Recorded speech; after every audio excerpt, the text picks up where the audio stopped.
Yes, ഇന്നത്തെ ചെമ്പനീർ പൂവ് ഒരു അടിപൊളി പ്രൊമോ കൂട്ടുകാര്. നമ്മുടെ ശ്രുതി അങ്ങനെ ജോലി കണ്ടെത്തി എടുക്കുകയാണ്. എന്താ ജോലി എന്നല്ലേ നിങ്ങളിപ്പോൾ ആലോചിക്കുന്നത്. എന്തായാലും നമുക്ക് ഇന്നത്തെ പ്രൊമോയിൽ അത് നമുക്ക് കാണുവാൻ സാധിക്കുന്നുണ്ട് ട്ടോ. നമ്മുടെ ശ്രുതി അവസാനം വാണിങ്ങി കൊടുത്തിരിക്കുകയാണ് നമ്മുടെ ശ്രുതിക്ക്.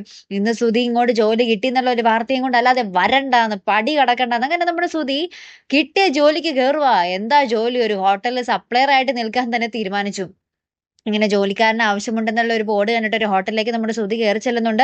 അപ്പൊ അയാൾ ഇങ്ങനെ പറയുന്നുണ്ട്, ഒരാൾ ഓർഡർ എടുക്കാനും ഒരാൾ വേണം, സപ്ലയർ ആയിട്ടും ഒരാൾ വേണം, തനിക്ക് ഇതിൽ ഏത് ജോലി വേണം എന്ന് പറയുന്നതും കാണാം. നമ്മുടെ ശ്രുതി പിന്നെ ചിരിച്ചുകൊണ്ട് സന്തോഷത്തോടെ നമ്മുടെ വീട്ടിലേക്ക് ചെല്ലുന്നതും കാണാട്ടോ. എനിക്ക് ജോലി കിട്ടി, എനിക്ക് ഇന്ന് തന്നെ ശമ്പളവും കിട്ടി എന്നൊക്കെ പറഞ്ഞ് ചെല്ലുന്നതും കാണാട്ടോ. അപ്പൊ ശമ്പളം കിട്ടി എന്ന് പറയുമ്പോൾ നമ്മുടെ അച്ഛനും എല്ലാവർക്കും ഒരു സംശയം കേട്ടോ.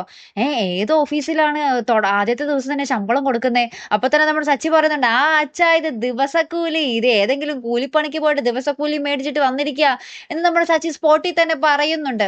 ഇനി ഈ ഒരു കള്ളത്തരം നമ്മുടെ ശ്രുതി ഇങ്ങനെ ഹോട്ടലിൽ വെയിറ്റർ ആയിട്ടൊക്കെ ജോലി ചെയ്യുന്നത് നമ്മുടെ ശ്രുതി എങ്ങാനും പറഞ്ഞ പിന്നെ തീർന്നു അല്ലേ. അപ്പൊ ഇനി എന്തായാലും അടിപൊളി എപ്പിസോഡുകൾ തന്നെ ആയിരിക്കോട്ടെ വരാൻ പോകുന്നത്. നമുക്ക് കാത്തിരുന്ന് തന്നെ കാണാം. അപ്പൊ അടുത്തൊരു വീഡിയോയുമായി വരുന്നത് വരയ്ക്കും ഗുഡ് ബൈ.